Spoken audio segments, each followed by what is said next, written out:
Beowulf here. Here's what Hrothgar kind of think. Everybody kind of thinks that Beowulf is kind of a madman for coming, lunatic, insane for coming here, madman for coming here. Basically, the castle lands is basically a massive shithole place. Excuse me. This movie kind of came out doing kind of waves of Christopher Lambert's popularity. Christopher Lambert. Now, many people probably might not remember this, but Christopher Lambert nowadays is kind of falling in obscurity. But back in the 90s, he was a big name. He was a pretty big name.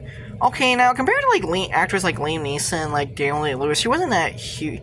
Now he didn't get like super mega huge, but he was still a pretty well-known name, especially in the action genre. He of course had hits like Highlander, which really. Now, of course, Highlander really launched him as a superstardom. He also had a couple other things. He had Night Moves, if anyone remembers that one with which is a kind of more forgotten one, which fun enough. Christopher Lambert, he's actually the ex-husband of Diane Lane.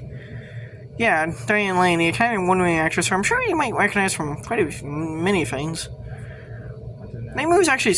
Now here's where Roland's like, okay, I don't trust this Beowulf guy. Here's where Beowulf guy kind of proposes his own fear as to why Beowulf is here.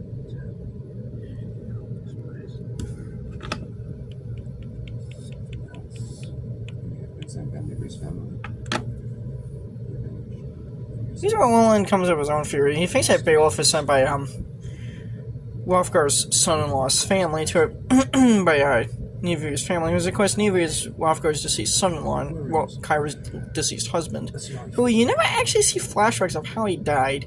You never get anything, you just hear about him. So it's basically just show, don't tell. Basically a violation of show, don't tell.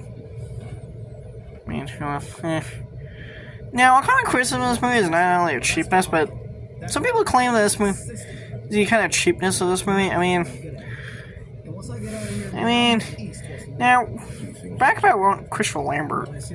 Christopher Lambert, well, actually, the thing with Nevo is that you don't actually see him. You don't actually see any flashbacks of him. There's nothing to indicate how the heck he died. You just hear about it. Now, back to Christopher Lambert. Christopher Lambert's career eventually, however, in the 1990s, even though he was kind of a big start name, his career in the 1980s kind of collapsed, and in the 2000s, he was basically just surviving off of direct-to-video movies, and some of them are kind of big turkeys. Druids, anyone? Okay, now,